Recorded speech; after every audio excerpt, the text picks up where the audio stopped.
Man goes to the North Pole, kicks Santa out, and Santa Claus travels around the world, finding what is, like the Christmas spirit, and then goes back to take over, to take back. So it's more of a soundtrack, the drama, bells.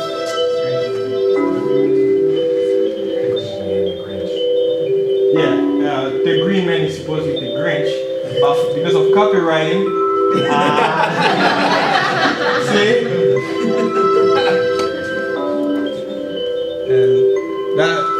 That's something I like to do. And if you want your blood pumping, you might hear something like this. Like something more with impact.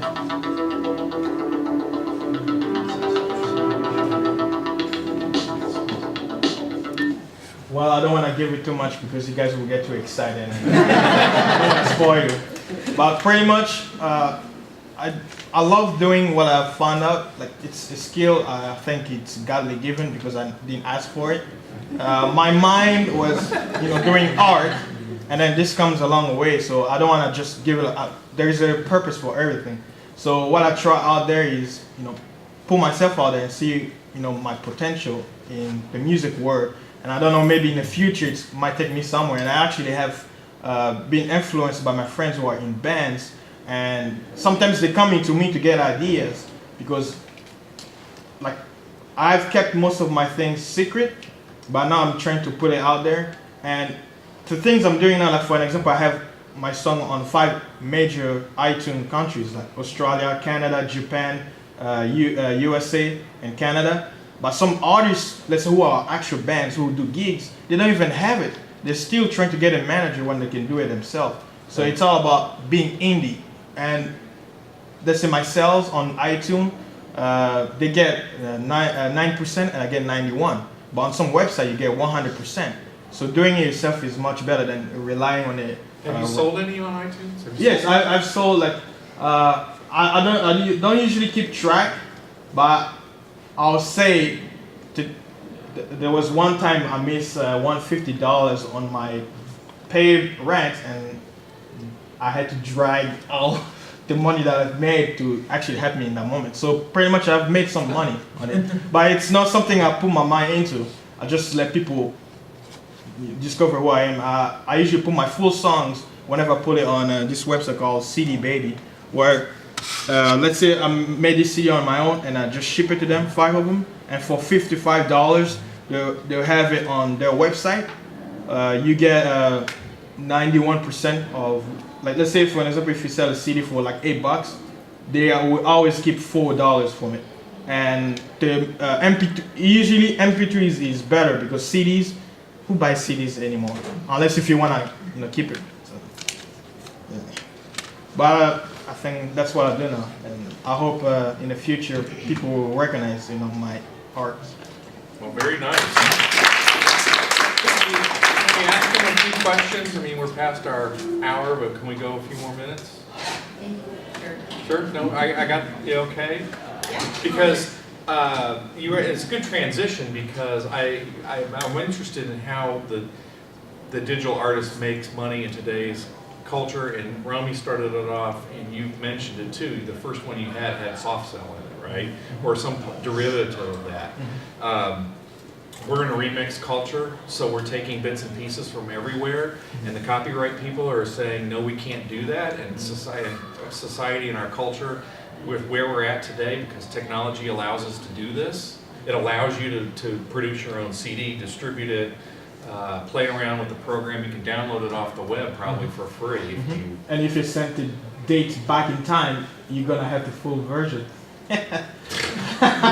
And unbelievable, like the demo Fruity Loops, you buy it, like whenever you get to download the demo version, you cannot save your work. So somebody, I don't know who, told me, he said, hey, just send your computer back in time, like 2 years, 3 years, and then when you do that, the software thinks it's full version and you can save your work. That's how I was able to save my work. And until I got the new version. Well, and I've mentioned DJ Danger Mouse, who did the black or the gray album, did that. He downloaded the software. We mentioned it last time. He downloaded the software Once he made it and made some money, he actually paid for it. But if it wasn't, it was the idea that he could download it, play with it, learn it on his own, experiment, create something that was remixed of Jay-Z and the Beatles into something completely new. And of course, the copyright people, especially on the Beatles side, I think, really swooped in. And I don't know if it's ever been publicly available for purchase, but it's out there on the web. You can find it. And it's really exceptional. I'll say every music in the world has been taken from something. Like that song, the original song, in the chorus part, it's taken from the 70s. You know, like whenever it's like dun dun dun dun dun, it's copyright. So even though they had like their idea, there's always something that goes into it, because you know there is nothing new under the sun. You have to take it for something. You may have an idea, but like let's say most of my track, like until I tell the person that I had this idea. For example, one of my Christmas track, I was inspired by an Irish folklore song, and I heard it, and I just sample it, and if you hear, you will never even guess I got it from an Irish folk store.